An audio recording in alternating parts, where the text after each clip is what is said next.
Hello everyone, Chuck here, and it's that time of year yet again where despite it being balls hot outside, I venture out into the stupid heat and head slightly north for the Southern Fried Gaming Expo in Atlanta, Georgia.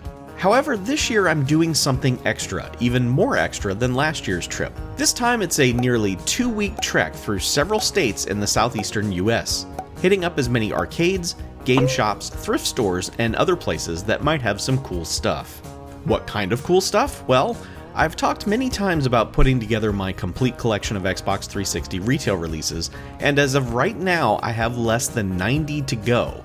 So we're going to see if we can narrow that down even further on this trip between all of the game stores, thrifting, and at the convention itself.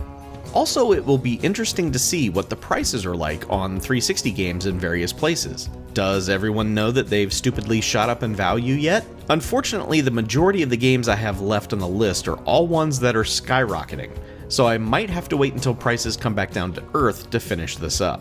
If I find a place with reasonable prices, I'll let you know about it so that you can swarm the place like locusts and buy some of their terrible 360 games that for some reason are selling for hundreds of dollars elsewhere.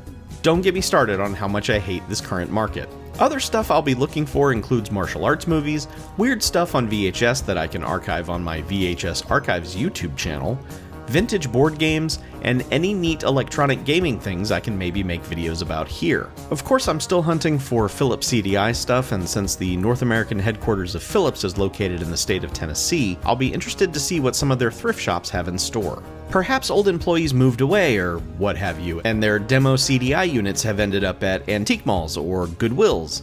Who knows, but it's fun to think about, and my fingers are crossed. Some recent events have made me question the necessity of shelf collecting, and what I mean by that is just buying things I like, but that are probably just going to end up being displayed on a shelf and not actually used in any practical way.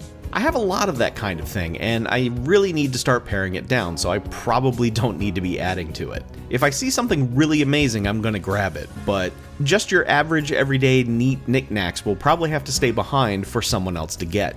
I can't rescue everything, and I'm finally okay with that. Also, I'm not out here buying stuff to flip. That's not in my nature, and it irks me watching thrifting videos to see people buying up stuff expressly to resell it online. That's mainly why thrift stores are in the state they're in these days, and every video in that particular genre just feels like watching used car salesmen. Ugh.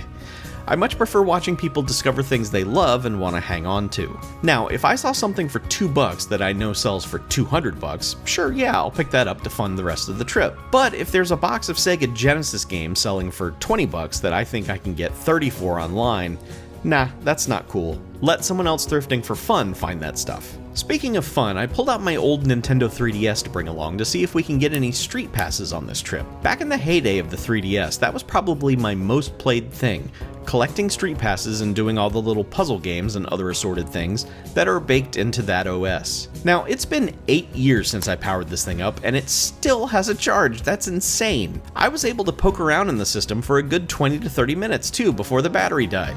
I'm really impressed.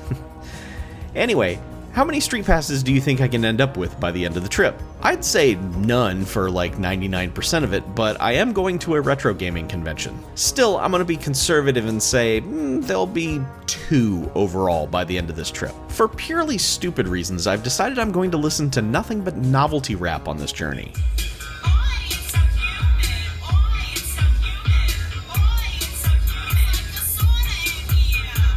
You know what? On second thought, I think I'm just gonna listen to some regular stuff instead. Yeah, forget that. That was a bad idea. Now, by my tally, I've got this insane number of places mapped out to visit. There are roughly 9 video game and pinball arcades, 5 Second and Charles's, which if you recall are these huge used media stores, 10 independent video game stores, because GameStop can go to hell, over 75 thrift or thrift adjacent stores, and I'm counting some used book, record, and comic stores in there with that number, and 1 massive video game convention, the Southern Fried Gaming Expo, the reason for the season. Seriously, what the hell am I thinking?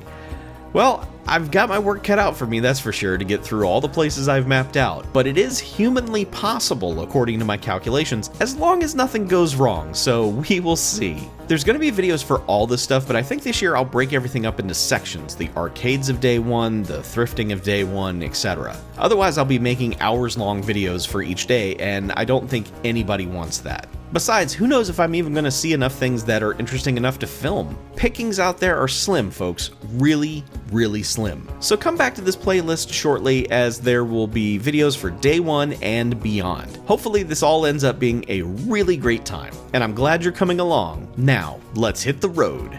I've got a schedule to keep.